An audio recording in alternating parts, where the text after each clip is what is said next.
On n'oublie jamais la douleur d'être regardé comme si l'on n'existait pas. Surtout quand on a 15 ans et que chaque regard peut construire ou briser tout un monde intérieur. C'était le cas de Léa, une adolescente discrète et gracieuse, née et élevée dans la petite ville africaine de Nola. Une perle cachée de simplicité et de chaleur, où elle vivait avec sa mère dans une maison modeste, sans confort particulier, mais remplie de tendresse silencieuse. Léa était belle. C'était une évidence que personne ne contestait. Mais sa timidité la rendait presque invisible aux yeux des autres. Comme si cette beauté n'avait pas le droit de s'exprimer, coincée derrière des silences maladroits et des regards fuyants. Leur foyer, bien que dépourvu de richesses matérielles, baignait dans une simplicité honnête. Et même si l'argent manquait souvent, Léa avait grandi entourée d'amour, de respect, et de cette fragilité intérieure qui fait naître la sensibilité. Pourtant, au fond d'elle-même, elle portait ce mal-être diffus, cette gêne pesante, chaque fois qu'il fallait parler aux autres, se faire une place, s'exprimer dans un monde trop bruyant pour son âme silencieuse. Elle ne comprenait pas pourquoi elle se sentait si différente, si décalée, comme si elle n'avait pas reçu les mêmes clés pour s'ouvrir aux autres. Chaque matin, elle quittait Nola pour aller à l'école du Sacré-Cœur, dans la ville de Vonda, un peu plus vaste, un peu plus dure, où elle se retrouvait projetée dans un univers qui ne lui ressemblait pas. Là-bas, les choses ne faisaient que se compliquer. Ses camarades ne l'acceptaient pas, ne la comprenaient pas, ne faisaient que la juger sur des détails sans importance. Ils disaient qu'elle avait l'air plus âgée que son âge, qu'elle faisait tache parmi eux, qu'elle était étrange et gênante. Leurs mots étaient durs, leurs regards froids, leurs moqueries constantes. Lorsqu'elle entrait en classe, les sièges à côté d'elle restaient toujours vides, comme si elle portait une maladie contagieuse que personne ne voulait attraper. Des murmures circulaient dans son dos, des sourires moqueurs apparaissaient dès qu'elle passait, et tous semblaient se demander ce qu'elle faisait là, dans cette école, comme si sa simple présence était une erreur qu'on devait corriger. Blessée, Léa marchait dans les couloirs les yeux baissés, priant intérieurement pour que personne ne lui adresse la parole, rêvant seulement d'apprendre, d'écouter les cours sans être humiliée. Mais l'école était devenue un champ de mine pour son cœur fragile. À la maison, sa mère faisait de son mieux pour lui apporter un peu de réconfort, des mots doux, un repas chaud, une présence rassurante. Mais Léa, par pudeur ou par peur de l'inquiéter, gardait ses tourments pour elle, les enfouissant profondément, jusqu'à ce qu'ils lui pèsent dans la poitrine. Elle rêvait simplement d'être acceptée, rien de plus. Et dans cette école du Sacré-Cœur, elle s'efforçait de rester invisible, de ne pas déranger, bien que ce fût précisément cette discrétion qui la rendait encore plus visible aux moqueries. Léa portait de grosses lunettes qui cachaient une partie de son visage, un uniforme trop grand pour elle qui flottait autour de son corps mince, et ces éléments, au lieu d'être ignorés, faisaient d'elle une cible facile, moquée, rejetée, pointée du doigt comme une étrangère dans un lieu qu'elle aurait voulu appeler refuge. Les autres élèves la regardaient avec un mélange de dédain et d'amusement cruel, incapables de voir au-delà de son apparence, trop aveuglés par leur superficialité. Parmi eux, il y avait Clara, une fille populaire à la langue acérée, toujours entourée d'amis qui riaient de ses moindres blagues. Surtout lorsqu'elle visait Léa, Clara semblait puiser une forme de pouvoir en humiliant cette fille douce et silencieuse, et Léa, trop timide pour se défendre, baissait les yeux, encaissant les insultes sans jamais répondre, même lorsque ses larmes menaçaient de couler. Avec les garçons, c'était encore pire. Elle n'osait leur adresser la parole que pour les devoirs. Et même dans ces rares instants, il l'ignorait, feignait de ne pas entendre ou l'interrompait sans ménagement, la rendant toujours plus invisible. Tout le monde savait qu'elle ne répliquait jamais, et cela suffisait à autoriser les moqueries, les phrases blessantes, les ricanements. « Regarde son uniforme, on dirait une vieille. Pourquoi elle est ici, celle-là? Elle est vraiment trop bizarre. » Chaque jour, Léa rentrait chez elle le cœur en miettes, convaincue que peut-être, oui, elle méritait cette souffrance, ce rejet, cette exclusion. Elle tentait de traverser l'école sans attirer l'attention, mais c'était impossible, car même son silence devenait une provocation pour les autres. Heureusement, dans ce quotidien étouffant, il y avait une lumière, Emma. Emma était sa seule véritable amie, une âme discrète, elle aussi, avec qui Léa partageait ses silences, ses peurs, ses espoirs timides. Toutes deux marchaient ensemble, se soutenaient dans l'ombre, échangeaient des secrets avec des mots murmurés, et grâce à Emma, Léa se sentait un peu moins seule. Mais dans son cœur, Léa cachait un autre secret, un de ceux qu'on n'ose jamais dire à voix haute. Elle était tombée amoureuse. Le garçon s'appelait Lucas. Il était charmant, populaire, sûr de lui, admiré de tous, et chaque fois qu'il passait près d'elle, son cœur battait si fort qu'elle en avait le souffle coupé.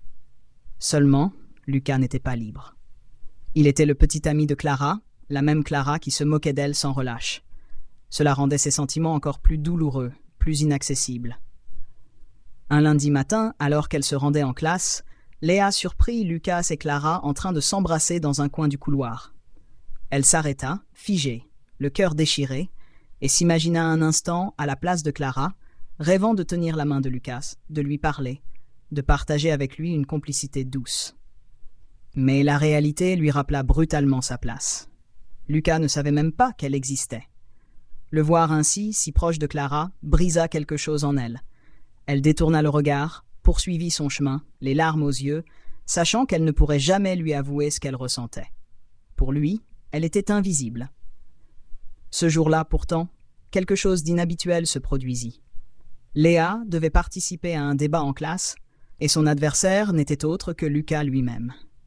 Quand il prit la parole, tout le monde l'écouta, captivé, riant à ses blagues, applaudissant chacune de ses phrases. Puis ce fut le tour de Léa. Tremblante, elle se leva, ouvrit la bouche, et aussitôt les rires éclatèrent. Ils se moquèrent de sa voix, de ses hésitations, de son visage rougi. Léa se sentit écrasée par l'humiliation. Elle quitta la salle en courant, le visage noyé de larmes, et ses camarades riaient encore plus fort en la voyant fuir. Mais le pire n'était pas encore passé. Alors qu'elle sortait du bâtiment, un garçon nommé Léo l'intercepta. Petit mais agressif, il aimait faire croire qu'il était fort en rabaissant les autres. Il s'approcha d'elle avec un sourire cruel, lui demanda de copier ses devoirs. Léa, cette fois, osa répondre « On a tout le même cerveau. Fais ton travail toi-même. » Léo n'apprécia pas. Pendant tout le cours, il ne cessa de la provoquer, la menaçant à voix basse. « Tu vas voir, petite bonne à rien. » Léa faisait semblant de ne rien entendre, fixant son cahier, mais son cœur battait à toute vitesse. Quand la cloche sonna, elle rangea ses affaires à toute allure, voulant fuir. Mais dans le couloir, Léo la suivit, le bras droit dans un plâtre. Sans prévenir, il la frappa avec. La douleur fut vive. Puis un coup à l'arrière de la tête. Elle ne cria pas. Elle s'éloigna, le souffle court, le corps douloureux. Mais Léo la poursuivit encore. Paniquée, Léa se mit à courir. Elle ne savait pas où aller, seulement qu'il fallait fuir. Elle courut jusqu'à un vieux bâtiment abandonné, s'y réfugia dans un recoin sombre. Là, seule, elle s'effondra. Elle avait peur de retourner en cours. Elle leva les yeux au ciel, murmura « Pourquoi personne ne m'aime? Pourquoi tout va si mal? Mon Dieu, je veux disparaître. » Elle pleura longtemps, le cœur vidé, brisé, exténué. Puis elle se redressa, s'essuya les larmes et rentra chez elle. Sa mère, Madame Dubois, l'attendait. Elle lui sourit, fit semblant d'aller bien. Mais une nouvelle l'attendait. Sa grand-mère paternelle, une inconnue pour elle, était en ville à Nola et voulait la voir. Léa, surprise, demanda pourquoi cette femme qu'elle n'avait jamais connue souhaitait la rencontrer soudainement. Elle se méfiait, surtout après une journée aussi lourde. Sa mère insista doucement. « Va la voir ?» Léa ne répondit pas. Elle monta dans sa chambre, le cœur plein de doutes. Ce jour-là, sa vie venait de basculer, et ce n'était que le début. Tout à coup, tout devenait concret, tangible, presque trop réel pour Léa. Un battement sourd résonna dans sa poitrine, son cœur cognant fort, désordonné, comme si son corps voulait fuir cette réalité nouvelle.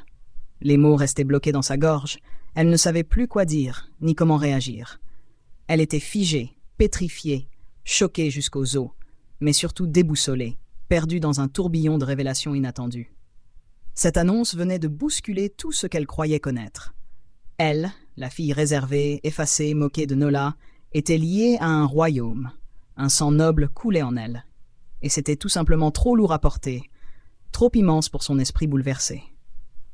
Madame Hélène, debout face à elle, posa calmement ses yeux pleins de gravité sur Léa et déclara d'un ton solennel. « Tu dois venir avec moi à Shadza. Tu dois apprendre à devenir celle que tu es destinée à être, une princesse. » Ces mots résonnèrent comme un coup de tonnerre dans la tête de Léa. Une panique féroce grimpa en elle, la submergeant. Non, elle ne voulait pas de cette vie qu'on lui imposait. Elle chérissait sa vie simple, bien qu'ardue, parce qu'elle lui appartenait, parce qu'elle y était libre. « Je ne veux pas être une princesse !» hurla-t-elle soudainement, d'une voix tremblante. Dans un élan de fuite, elle bondit de son siège et s'enfuit du manoir, courant à perdre haleine, fuyant cette vérité qui l'oppressait, le cœur alourdi par le tumulte de ses pensées. Lorsqu'elle arriva enfin chez elle, son regard croisa celui de sa mère, Madame Dubois, et tout ce qu'elle retenait depuis des heures explosa. « Pourquoi tu ne m'as jamais dit la vérité ?» cria-t-elle hors d'elle. « Je suis une princesse, et tu me l'as cachée. » Les mots claquaient dans l'air comme des gifles. Madame Dubois soupira longuement, presque douloureusement, avant de répondre. « Ton père et moi, nous avons divorcé il y a longtemps. On voulait que tu aies une vie normale, loin des pressions. On avait prévu de te le dire à tes 18 ans, mais il est mort, et tout a basculé. » Mais Léa secouait déjà la tête, ses yeux pleins de larmes et de reproches. « Tu ne sais pas ce que je vis à l'école, maman. Les moqueries, les humiliations, les coups. Si j'avais su que j'étais une princesse, peut-être que j'aurais eu la force de me défendre. » Madame Dubois avait le regard humide. « On voulait te protéger, » chuchota-t-elle. Mais c'était trop tard. Léa était blessée, trahie dans ce qu'elle croyait le plus solide, sa relation avec sa mère. « Tu m'as menti pendant des années !» cria-t-elle avec colère avant de monter en courant dans sa chambre et de claquer violemment la porte. Assise sur son lit, en pleurs, elle revivait chaque scène. L'école, sa grand-mère, ce royaume invisible. Elle n'arrivait pas à comprendre pourquoi une vérité aussi immense lui avait été dissimulée. Elle se sentait abandonnée, même aux côtés de sa mère. Le lendemain, elles s'assirent toutes les trois, Léa, sa mère et Madame Hélène, pour parler. Cette dernière reprit doucement. « Léa, je veux te présenter au monde comme la princesse que tu es. Mais d'abord, tu dois apprendre à te tenir, à être royale. » Léa n'aimait pas cette idée. Elle voulait rester elle-même, mais sa mère l'encouragea avec douceur. « Apprends, ensuite tu décideras. » Alors, à contre-cœur, Léa accepta. Mais ce serait un secret, pour l'instant. Madame Hélène lui attribua un garde du corps, Chica, et lui offrit une luxueuse voiture pour ses trajets scolaires. Un jour, Léa passa prendre Emma avec cette voiture étincelante. Emma, émerveillée, demanda « Léa, mais d'où vient cette voiture ?» Léa se contenta de sourire mystérieusement, sans rien ajouter. Peu après, elle débuta ses leçons avec Madame Hélène, qui lui enseignait tout. Marcher avec grâce, parler avec élégance, danser avec finesse. Une princesse doit incarner la perfection, répétait-elle. Puis vint César, un styliste renommé, qui transforma Léa de fond en comble. Il épila ses sourcils, lissa ses cheveux, remplaça ses lunettes par des lentilles. Lorsqu'elle se vit dans le miroir, Léa eut du mal à se reconnaître. Elle était magnifique, mais différente. « Tu ressembles enfin à une vraie princesse, » dit Madame Hélène avec fierté. Léa, elle, n'était pas sûre. Ce nouveau corps lui semblait étranger. À l'école, elle arrivait désormais en voiture de luxe, tout en poursuivant son apprentissage royal. Chaque jour, elle cachait cette nouvelle identité, jetant parfois un regard nostalgique à ses anciens habits, à ses lunettes, se demandant si tout cela était vraiment pour elle. Mais elle continuait, par respect pour sa grand-mère. Ce changement prenait tout son temps. Léa s'éloignait d'Emma, sa meilleure amie, qui se sentait mise à l'écart. Un jour, en classe, Clara, une élève cruelle, arracha le chapeau de Léa, révélant ses longs cheveux lissés. La classe s'exclama « Waouh !» Léa, honteuse, remit son chapeau à la hâte. Mais bientôt tout bascula. Les journaux révélèrent son identité. Elle était la princesse de Shadza. Léa pensa aussitôt qu'Emma l'avait trahie. Elle la confronta. « Pourquoi tu as tout raconté ?» Emma jura. « Ce n'est pas moi, je te le promets. » Léa, troublée, ne savait plus quoi croire. Madame Hélène mena l'enquête et découvrit la vérité. César, le styliste, avait vendu l'information à un journaliste par jalousie. Il fut immédiatement renvoyé. Peu après, un dîner royal fut organisé pour présenter officiellement Léa. Mais tout dérapa. Elle renversa accidentellement une bougie, enflammant la manche d'un invité.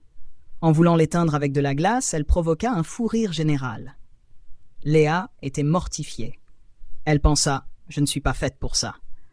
Elle s'excusa auprès de sa grand-mère qui la rassura doucement. « Ce n'est pas grave, tu apprendras ». Ce soir-là, Léa pleura seule. Elle doutait d'elle-même, de son amitié avec Emma, de sa place dans ce monde. Mais elle sentait, au fond, qu'elle voulait essayer encore. La confiance de Madame Hélène lui donnait de la force. Puis la reine lui remit un journal écrit par son père. Il y avait noté qu'il l'aimait profondément et qu'elle était courageuse. Léa fondit en larmes. Ces mots résonnaient en elle comme un écho salvateur. Elle décida d'aller au bal royal. Mais ce jour-là, la pluie tombait fort et sa voiture tomba en panne. C'est alors que Michael, le frère d'Emma, vint l'aider. Ensemble, ils se rendirent au bal. Léa entra trempée devant une assemblée d'invités surpris. Madame Hélène parlait déjà, mais elle lui céda la parole. Au début, Léa balbutia, puis repensa aux mots de son père. Elle inspira profondément, puis parla avec son cœur. Elle déclara qu'elle acceptait pleinement son rôle de princesse de Shadza. L'assemblée applaudit. Elle fut alors couronnée. Léa porta une robe somptueuse et dansa avec Michael dans les jardins. Il lui avoua son amour et ils s'embrassèrent. Elle était heureuse. À l'école, tout changea. Les élèves la regardaient autrement. Même Clara voulut devenir son amie. Lucas, son ancien coup de cœur, l'invita à sortir, mais elle comprit qu'il ne l'aimait que pour sa richesse. Elle reparla à Emma et s'excusa. Leur amitié renaquit. Un jour, Léa se défendit enfin. Elle jeta de la glace sur Clara pour dire stop. Elle reprit confiance. Grâce à Madame Hélène, elle apprit ce que signifie être une princesse. Elle accepta ce rôle et commença une nouvelle vie. Elle n'était plus la fille timide de Nola. Elle était devenue une jeune femme forte, une princesse aimée, soutenue par sa grand-mère et ses vrais amis. Et cette fin-là n'était que le début de son véritable destin. On ne naît pas reine, on le devient quand on ose se tenir debout, même le cœur tremblant.